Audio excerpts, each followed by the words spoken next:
कभी कभी जुर्म इतने संगीन होते हैं कि जिनके बारे में सुनकर आपकी रूह कांप जाती है। कोई ऐसा कैसे कर सकता है? ये सवाल आपको सताए रखता है। ये कहानी भी ऐसे ही एक जुर्म पर सवाल उठाती है। हाँ जी बोलो। सर, बिल्डिंग नंबर 16 में एक बच्चे की लाश मिली है। ठीक है, तुम क्राइम सीन पर पहुंचकर इन्वेस्टिगेशन शुरू करो, मैं बाद में मिलता हूँ। Okay sir.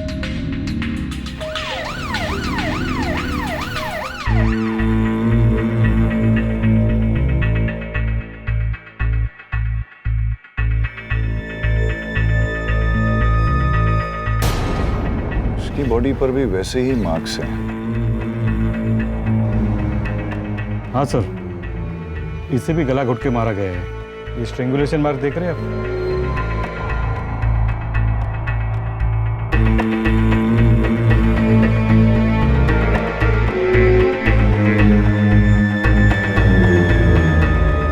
पिछली बार इस इलाके के एक नाले में 5 साल की बच्ची की लाश पाई गई थी, जिसका हत्या से पहले शोषण किया गया था। लेकिन इस बार मामला और भी गंभीर था। पुलिस कर्मचारियों पर एक सवाल उठ रहा था कि जो अपने ही घर की रखवाली नहीं कर सकते, वो दूसरों की रखवाली कैसे करेंगे। पुलिस के लिए इस सवाल से बढ़कर दूसरे कई सवालों के जवाब ढूंढना जरूरी था।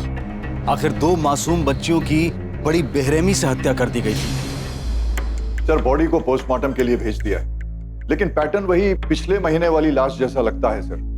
पिछले 1 महीने में दूसरी बॉडी।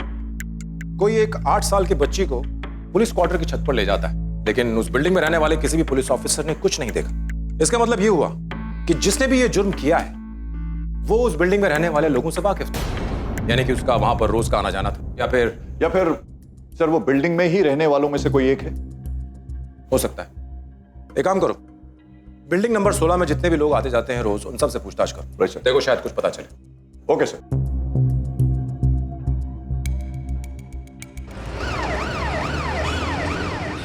जिस बच्ची के साथ ये हुआ, याद करो, कभी उसे देखा उस बिल्डिंग में, कंपाउंड में? नहीं देखा। साहब ने आपको बुलाया है। जिस बच्ची के साथ ये हुआ, याद करो, उसे तुमने कहाँ देखा? बिल्डिंग में, कंपाउंड में या कहीं और? नहीं सर, मैंने कहीं नहीं देखी।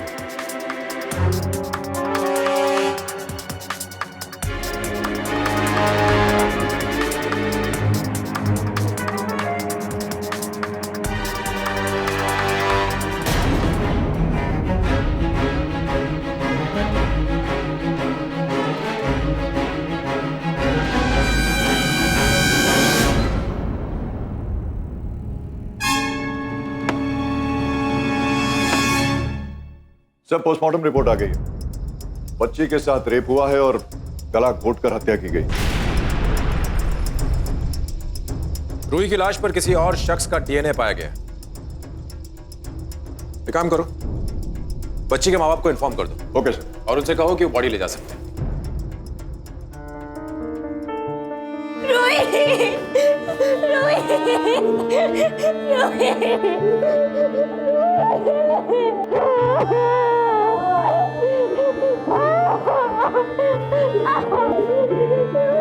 चलो बेटी से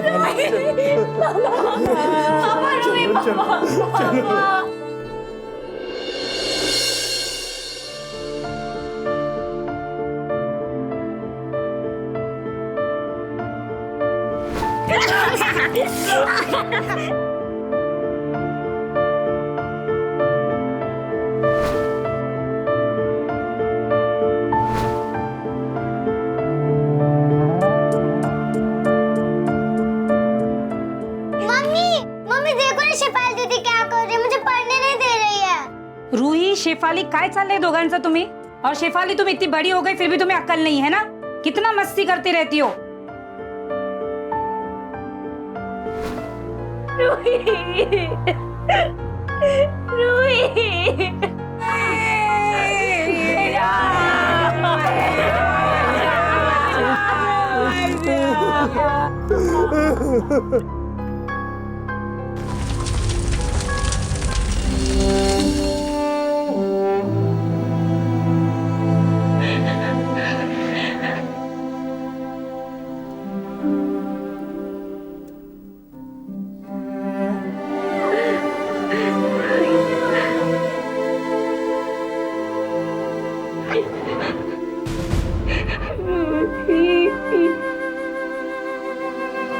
मेरे बच्चे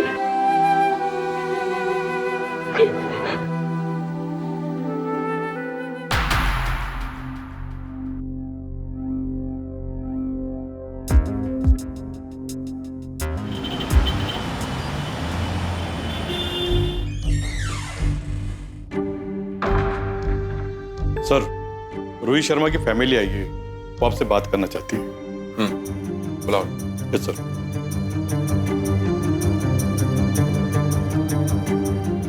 लो। बोलो बेटा, बोलो। बेटा घबराने की जरूरत नहीं है, तुम जो कहना चाहती हो खुल के बताओ। सर, मेरी बहन मेरी वजह से ही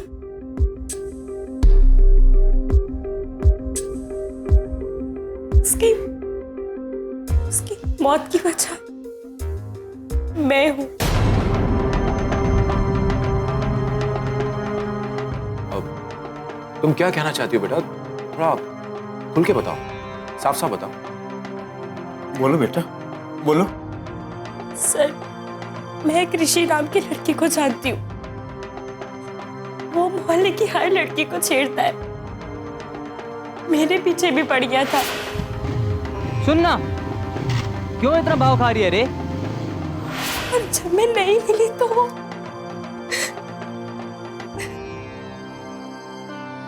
देखो बेटा, घबराओ मत। तुम जो कुछ कहना चाहती हो मुझे साफ साफ बताओ और पूरी बात बताओ। अगर तुम पूरी बात नहीं बताओगी तो मैं तुम्हारी कोई मदद नहीं कर पाऊंगा। वो रोज मेरा पीछा करता था, मुझे तंग करता था।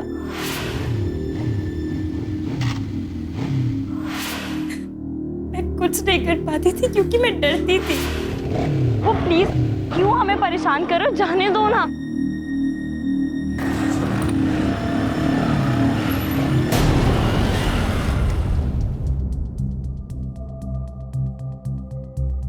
देख, अगर तू नहीं चली ना तो तेरी बहन को ले जाऊंगा। और फिर एक दिन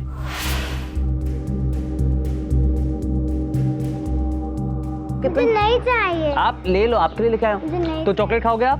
नहीं, मुझे कुछ नहीं चाहिए। तो लॉलीपॉप ले लो। नहीं चाहिए मुझे। ले लो, ले लो, नहीं ले लो। चाहिए। आपके लिए नहीं चाहिए मुझे। चॉकलेट लेके आऊं? नहीं। मुझसे और मेरी बहन से दूर रहना, वरना अगली बार मैं बाबा को बता दूंगी।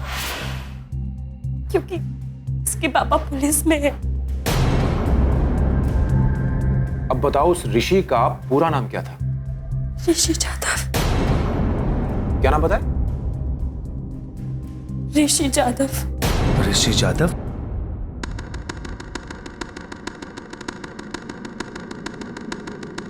उसने मेरी बहन को मार डाला साहब, मार डाला उसने मेरी बहन को। रूही की लाश मिलने के 2 दिन बाद कहानी में ट्विस्ट आ गया।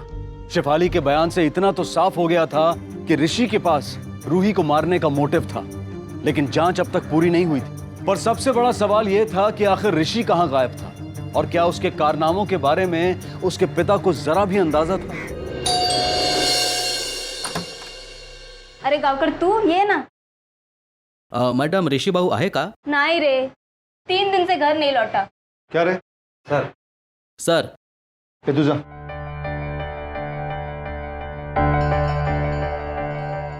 क्या बात है? सर बात यह है, रोहित शर्मा मर्डर केस में पाटिल सर ऋषि से कुछ पूछताछ करना चाहते हैं।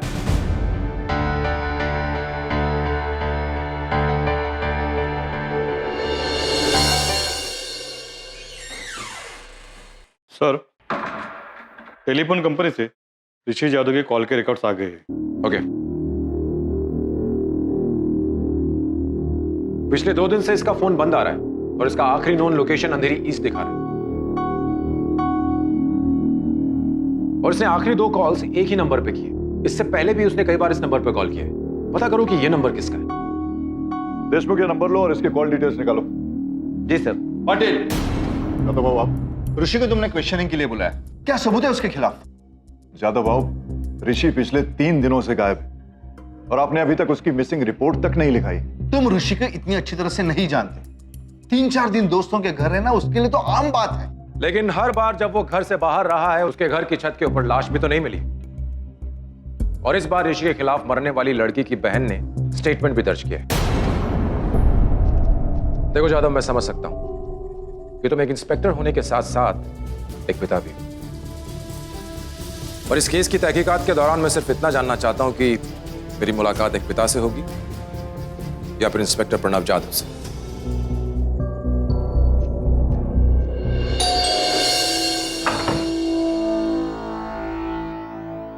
ऋषि कहाँ है? मैं कई दिनों से उससे नहीं मिला हूं। कई दिनों से? तो 3 रात पहले ऋषि यहाँ क्या कर रहा था? बोल। मुझे नहीं पता सर। हाँ, बोल। पता तो।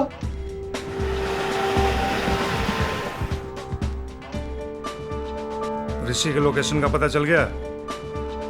ठीक है, मैं भी पहुंचता हूं। ये गाँवकर, चल। हम लोग चल, आ चल। कहाँ?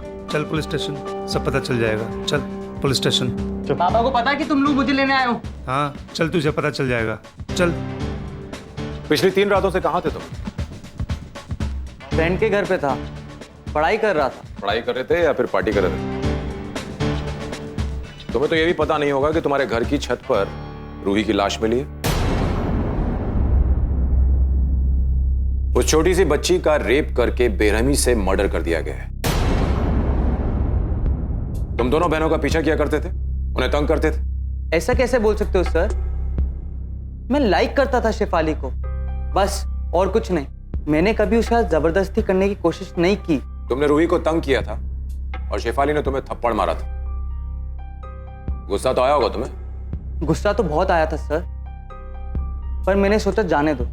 लेकिन मैंने कभी जबरदस्ती नहीं की है। मैं तो बस छोटी बहन को पटाने की कोशिश कर रहा था, जिससे बड़ी बहन के साथ सेटिंग हो जाए। और रही लड़की की बात, एक जाती है तो दूसरी आती है। दूसरी वो जहां से तुझे उठा के लाए? ऋषि, अगर तुझे मैं रेप और मर्डर के केस में अंदर कर दूं ना, तो ये सारी हेकड़ी निकल जाएगी तेरी। फिर करते रहना अंदर पार्टी ऑल नाइट। तो कर दो ना अंदर, पर सबूत क्या है?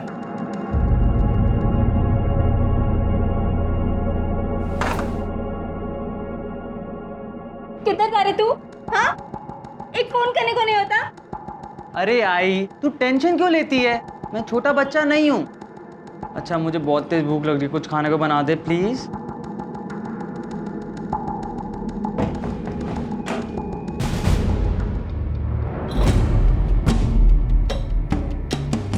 किधर था तू? कहाँ झक मार रहा था? पुलिस स्टेशन में था। आपके अजय साहब ने रोक के रखा था। पता है मुझे, मेरी गलती है जो तुझे इतनी छूट देके रखी है। ये दिन तो देखना ही था। मुझे परवाह नहीं है अजय के सामने तुमने क्या बोला है। देख, जो भी है मुझे सच सच बता दे। बोला तो था मैं फ्रेंड के घर पे हूं। अगर यकीन नहीं आता तो आप आदित्य से कॉल करके बात कर लीजिए। सच बता, उस लड़की के साथ तूने क्या किया है? आपको खुद के बेटे पे यकीन नहीं है?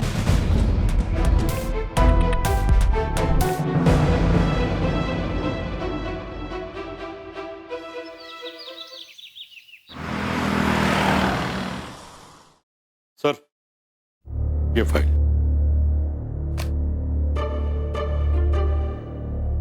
एक काम करो, इन 5 लोगों के अंदर उन 2 लोगों के नाम भी जोड़ दो, ऋषि और आदित्य। इन सब लोगों को डीएनए टेस्ट के लिए बुलवाओ, और अगर कोई आने से मना कर दे तो उन्हें उठा लो। जी सर। इसके अलावा कोई और तो नहीं बचा राउंड अप के लिए? है ना सर, वो रफीक केबल वाला। कत्ल की रात उसे उस बिल्डिंग में देखा गया था। रवि गया उसको उठाने। ठीक।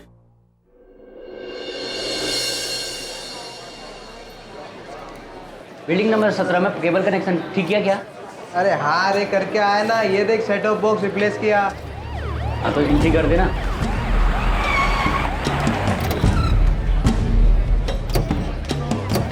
बिल्डिंग नंबर 16 में तुम लोगों में से कौन जाता है?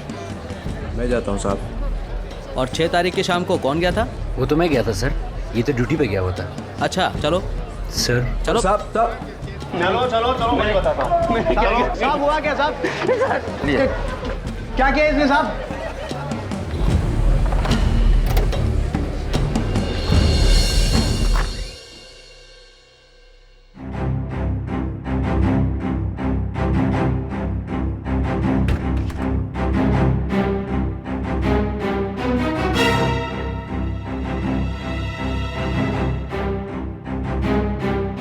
इंट्रोगेशन में तो फेल हो गया, अब कल जाके डीएनए टेस्ट देखिए। DNA test? काय को? बाबा बाबा मैंने कुछ किया ही नहीं है। कुछ किया नहीं है तूने? हाँ, कुछ किया नहीं है? हाँ। अगर कुछ किया नहीं है तो डीएनए टेस्ट देने में प्रॉब्लम क्या है? डर क्यों रहा है? मैं किसी से नहीं डरता, पर मैं डीएनए टेस्ट नहीं दूंगा। देख बेटा, ये रिक्वेस्ट नहीं है, ऑर्डर है। कल तुझे डीएनए टेस्ट देना ही पड़ेगा।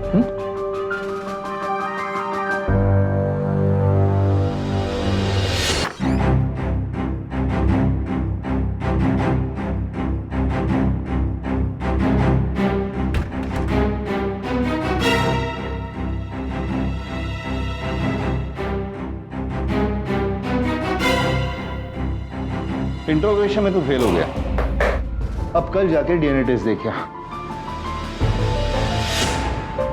DNA test? काय को? बाबा बाबा मैंने कुछ किया ही नहीं है। कुछ किया नहीं है तूने? हाँ, कुछ किया नहीं है? हाँ। अगर कुछ किया नहीं है तो डीएनए टेस्ट देने में प्रॉब्लम क्या है?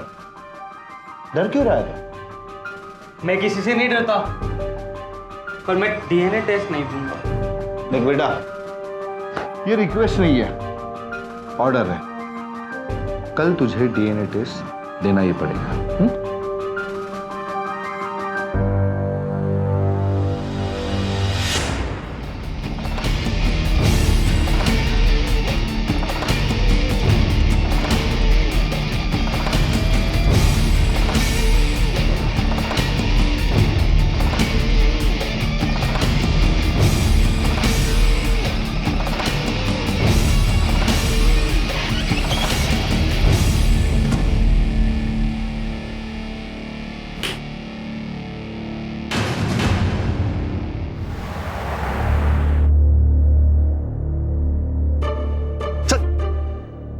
राव, उसको अंदर डाल।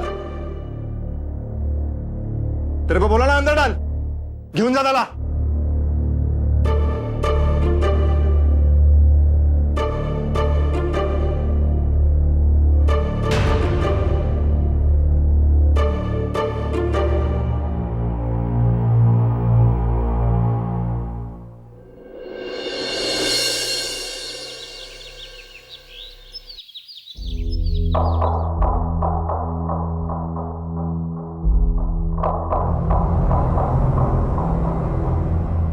साले क्या किया तूने? कहाँ फंसा दिया?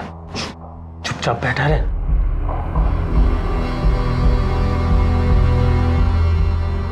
नेक्स्ट।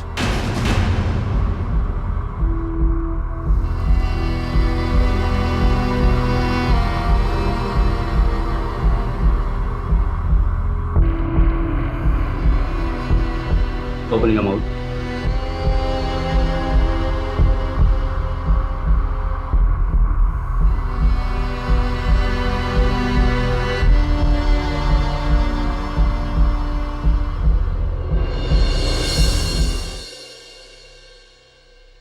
साहब साहब साहब क्या है? रफीक को, मेरे दोस्त को किधर लाए साहब आप लोग? कभी छोड़ोगे साहब उसको? 1-2 दिन में सब पता चल जाएगा, अभी निकलो। साहब उसकी माँ पूछ रही थी साहब, सब लोग परेशान हो रहे हैं साहब, बताओ ना साहब। अरे बोला ना 1-2 दिन में सब पता चल जाएगा। लेके जाए इसको। मैं जा रहा है साहब, पर बोलो तो साहब कभी कब सब पता चल जाएगा 1-2 दिन में, चलो।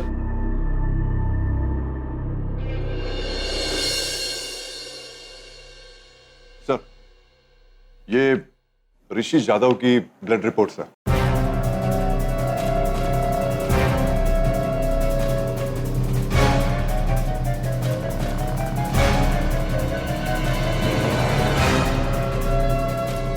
Yadav, come in the cabin, please.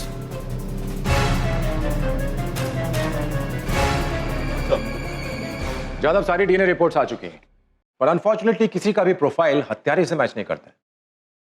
तुम्हारे बेटे को हम जाने देंगे, पर तुम्हारे बेटे की ब्लड रिपोर्ट में ड्रग्स पाई गई हैं। मुझे लगा तुम देखना चाहोगे।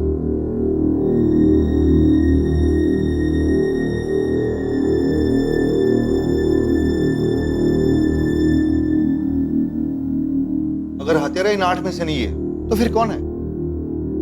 मुझे लगता है हम जरूर कुछ न कुछ मिस कर रहे हैं।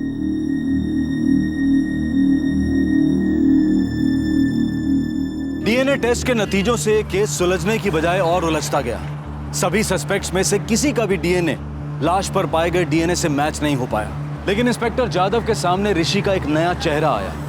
ऋषि एक ड्रग एडिक्ट था और शायद इसी वजह से वो टेस्ट नहीं देना चाह रहा था। बहरहाल इस केस को लेकर पुलिस की सारी इन्वेस्टिगेशंस अपनी चरम सीमा पर पहुंच गई थी और कातिल अब भी आजाद था और आगे जो होने वाला था वो पूरे इलाके को झकझोर कर रख देने वाला था।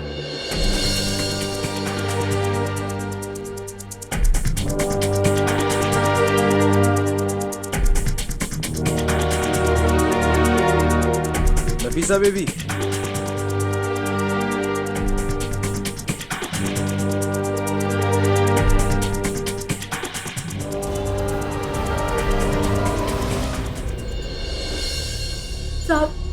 मेरी बच्ची अभी तक घर नहीं आई है। आप सब जगह ढूंढा, पता नहीं बच्ची कहाँ चलेगी, कुछ पता ही नहीं चल रहा है। नाम क्या बच्चे का? नफीसा अली। नफीसा अली। घरचा पत्ता? 19/100। ठीक आहे, आम्ही तपास करतो, जसं काय भेटेल ना तुम्हाला कळवतो. ओके, या.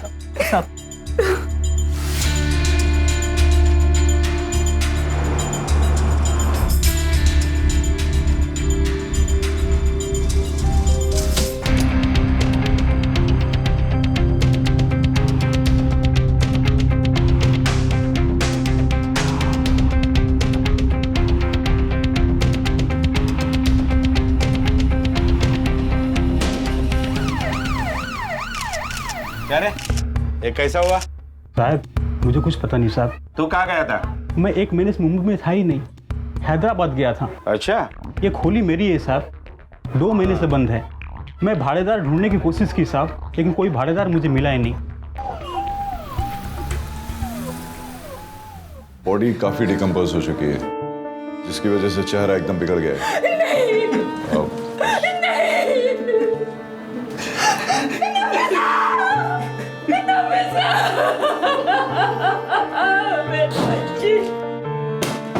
लाश जहां मिली है वहां ऐसा हो ही नहीं सकता कि बच्ची को किसी ने देखा ना हो।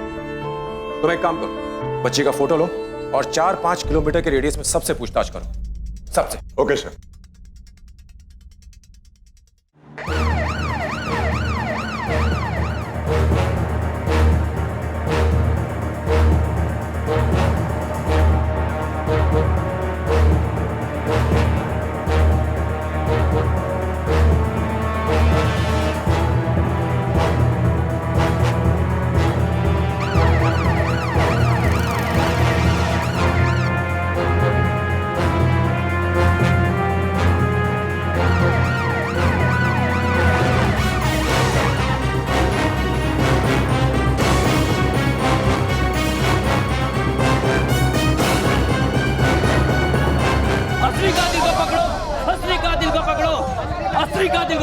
कुछ पता चला साहब?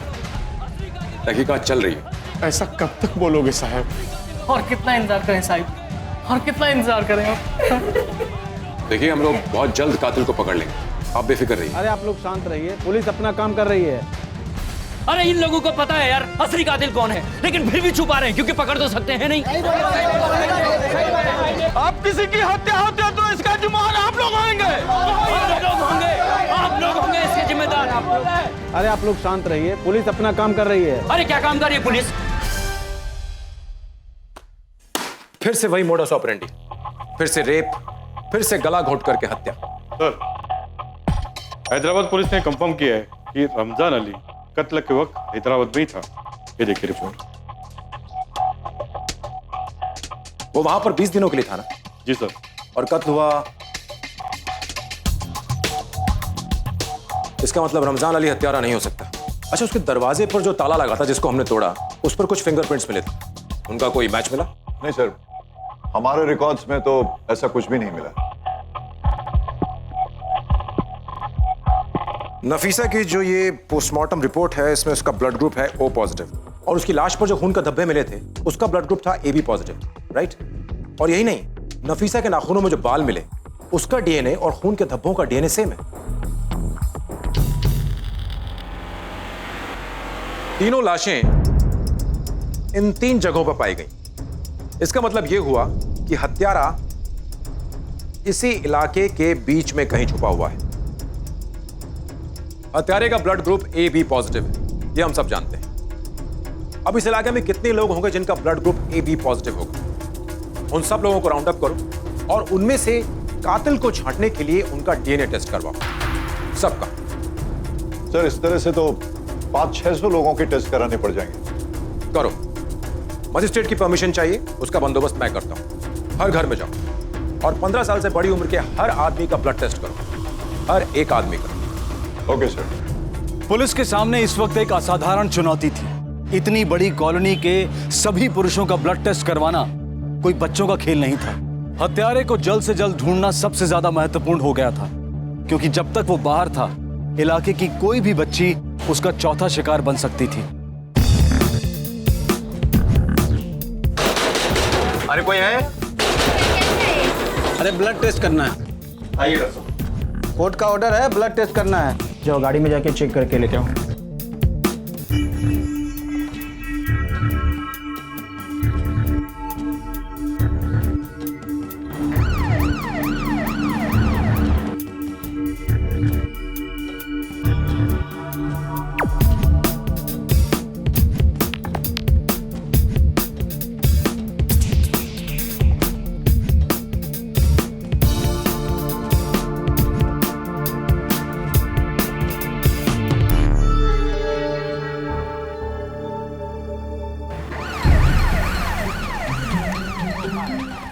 ए, सलीम तेरा नाम है ना? चल, बड़े साहब ने बुलाया। चल टेस्ट करना है तुम्हारा। चलो बैठो गाड़ी में। कुछ नहीं। चल चलो। कहाँ पर मैंने किया क्या? चलो बैठो। चलो। अरे कितनी देर से बैठा के लगा है, मुझे तो कंटाल आ रहा है। अरे हाँ रे, मेरे को भी घंटाल आ रहा है। इन लोग का ऐसा ही है, पिछली बार मेरे दोस्त को उठा के लाए थे, इस बार मेरे को उठा लिया। चलो।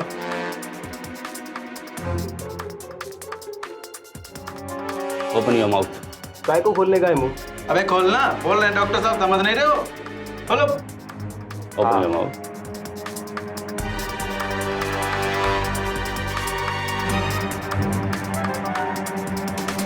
जाने दो यार, जाने दो यार, जाने दो।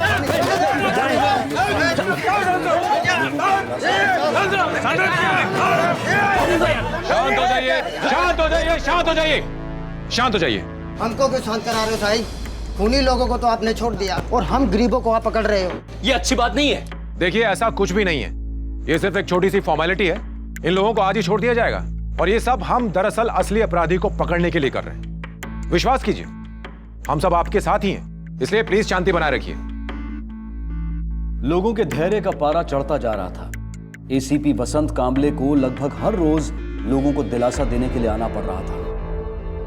सर, आपने मुझे बुलाया sir? Ajay, we need to control this. I don't want this to be blown out of proportion. सारे सस्पेक्ट्स को डीएनए टेस्ट के बाद जाने दो और उन पर नजर रखो। Okay sir. पुलिस पर प्रेशर बढ़ता ही जा रहा था। पर लोगों का भी डरना जायज था। हत्यारा अब भी आजाद था और अगला शिकार कोई भी हो सकता था।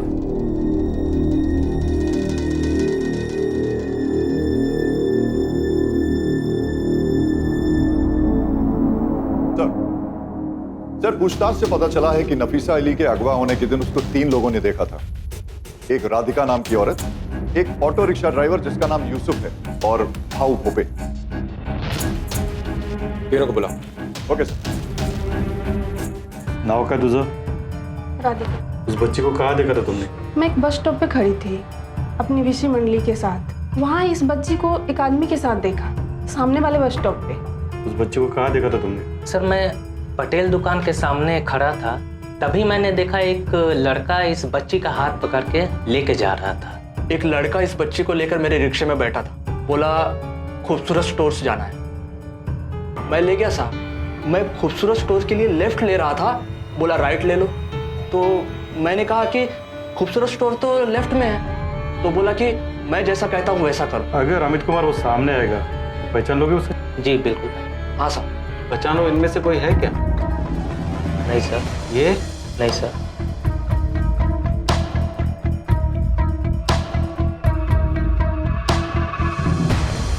ये? एक मिनट सर, पीछे कीजिए। सर पीछे पीछे पीछे लो, पीछे लो।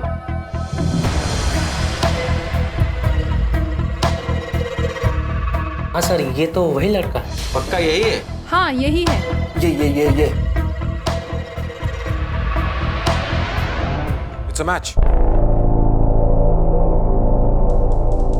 DNA is matching. Yes sir. कातिल का पता चल गया अजय। मुझे ये आदमी आज हर हाल में चाहिए।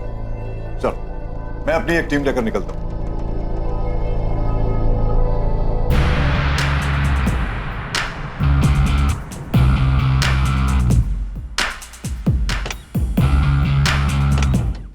अबे जब उन्होंने तेरे को छोड़ दिया तो मिला क्यों नहीं?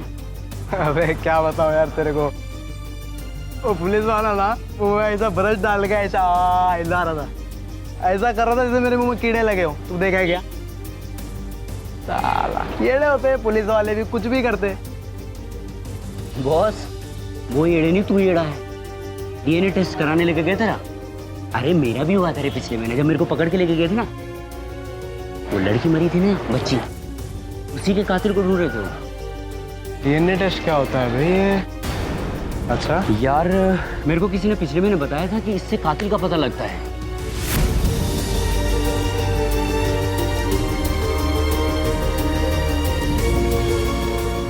क्या हुआ? तो चल, मैं मिलता हूँ बाद में। अरे ओए, अरे सलीम,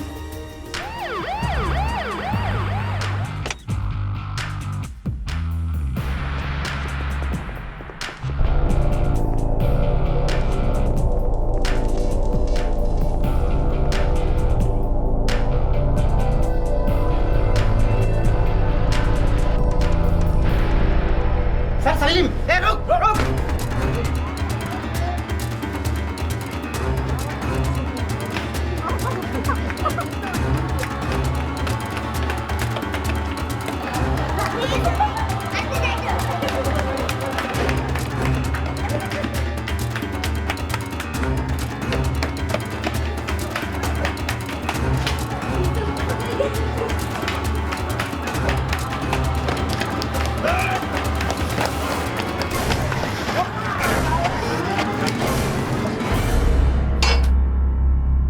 साहब, साहब मैंने कुछ नहीं किया साहब, मैंने कुछ नहीं किया साहब, कुछ मैंने कुछ नहीं किया साहब, मैं सच बोल रहा हूँ साहब, मेरे को ये नहीं मालूम क्यों उठा के लाए साहब आप लोग मेरे को। मैं सच बोलता हूँ साहब, मेरे को नहीं मालूम क्यों उठा के लाए साहब मेरे को।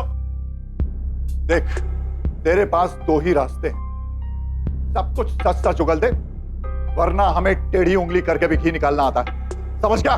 साहब कुछ किया होगा तो बताऊंगा ना साहब।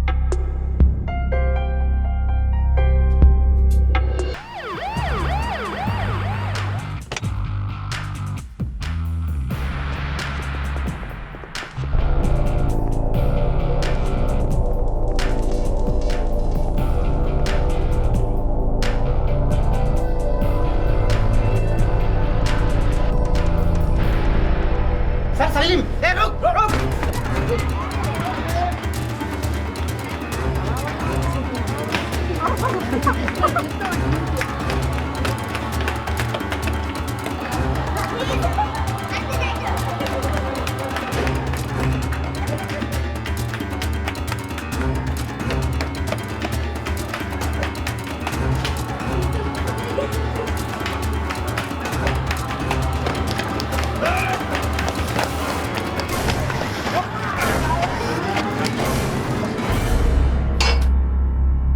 साहब साहब मैंने कुछ नहीं किया साहब मैंने कुछ नहीं किया साहब कुछ मैंने कुछ नहीं किया साहब मैं सच बोल रहा हूँ साहब मेरे को ये नहीं मालूम क्यों उठा के लाए साहब आप लोग मेरे को मैं सच बोलता हूँ साहब मेरे को नहीं मालूम क्यों उठा के लाए साहब मेरे को। देख तेरे पास दो ही रास्ते हैं, सब कुछ सच सच उगल दे वरना हमें टेढ़ी उंगली करके भी घी निकालना आता है, समझ गया? साहब कुछ किया होगा तो बताऊंगा ना साहब।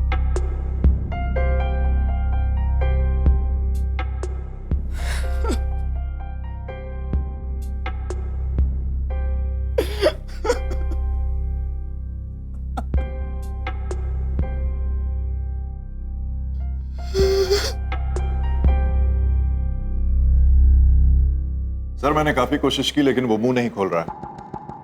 जुर्म तो इसने किया है और इसका मुंह खुलवाना भी बहुत जरूरी है। एक काम करो, तुम इसके घर जाकर तलाशी लो। Okay sir.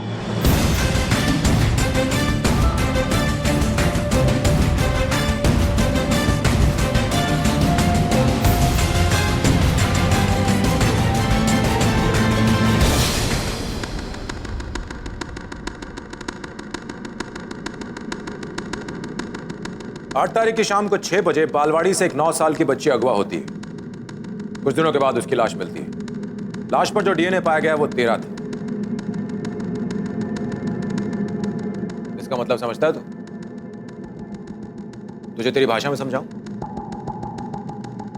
तेरा जो ये ट्रांसमिशन है ना वो बहुत जल्दी खत्म होने वाला है, हमेशा के लिए। साहब 8 तारीख को मैं अपनी जॉब पे था साहब वो समित का नेट खराब हो गया था, वो रिचार्ज कर रहा था साहब। उसके बाद साहब मैंने कुछ 5-6 लोगों के रिचार्ज कराए और साहब सारे पैसे जाके मैंने अपने सेठ को दिए साहब। चाहिए तो आप मेरे सेठ से पूछ लो साहब। इसका मतलब बाहर ही था ना, दुकान पर बैठकर काम तो नहीं कर रहा था?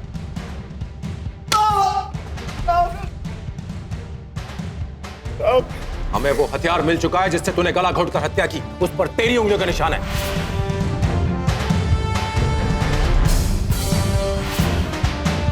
जिस खोली में तूने लड़की की लाश छुपाई उस पर लगे ताले पर भी तेरी ही उंगलियों का निशान है। उसके अलावा तेरे खून से सने जो कपड़े मिले हैं उस पर खून नफीसा का है जो कि तेरे घर से मिला है। उसके अलावा हमारे पास 3 चश्मदीद गवाह हैं जिन्होंने तुझे उस रात नफीसा के साथ देखा था। इतनी तेरी भलाई इसी में है कि तू सब कुछ सच सच बता दे, नहीं तो 3 कत्ल के इल्जाम में तुझे फांसी की सजा से कोई नहीं बचा पाएगा।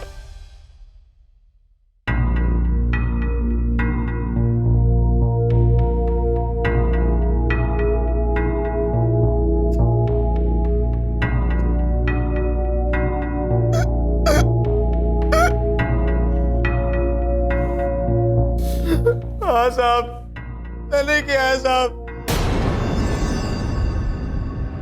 गलती हो गई साहब मेरे से।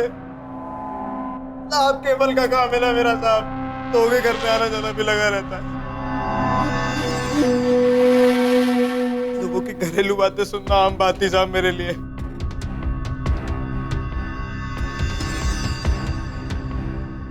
नफीसा के घर भी जाया करता था साहब मैं। अम्मी आप ना मुझे वो नई जरी वाली सलवार सूट लेके दोगी? कौन सी वाली? अरे वही जो हमने खूबसूरत स्टोर में देखी थी कल। अरे पहले तेरा रिजल्ट तो आने दे। केबल वाले भैया हुआ कि नहीं आपका अभी तक?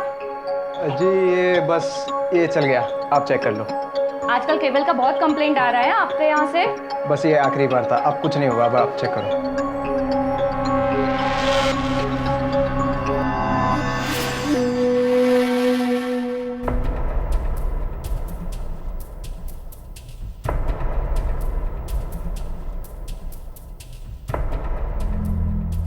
नफीसा बेबी इधर आओ।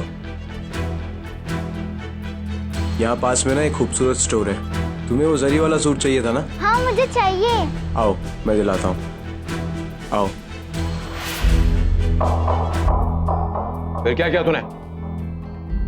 एक दिन साहब मैं उसको रिक्शे में बिठाकर एक खोली में ले गया। मुझे पता था साहब वो खोली खाली है। फिर क्या किया तूने? बता। बाकी दो के साथ क्या किया? सलीम ने पहली दो लड़कियों के कत्ल का इल्जाम कबूल नहीं किया, शायद इस उम्मीद में कि उसे सजा कम मिलेगी। पहले दो केसेस में सबूत कम होने की वजह से वो केसेस अभी भी ओपन है। हालांकि सलीम के अरेस्ट के बाद इस इलाके में बच्चियों के शोषण और हत्या की कोई वारदात सामने नहीं आई। मुंबई की एक स्पेशल विमेन कोर्ट ने सलीम को नफीसा अली के मर्डर के लिए आईपीसी की धारा 364 के तहत किडनैपिंग के लिए, धारा 376 सबसेक्शन 2 के तहत बलात्कार के लिए और धारा 302 के तहत हत्या के लिए दोषी पाया है। सलीम को उम्र कैद की सजा सुनाई गई है। कुछ लोग ऐसे होते हैं जो हमारे घर के सदस्य नहीं होते, लेकिन फिर भी उनका हमारे घर में आना जाना लगा रहता है। सलीम एक केबल वाला था जो नफीसा के घर में आता जाता रहता था, पर उस पर कभी किसी ने गौर भी नहीं किया।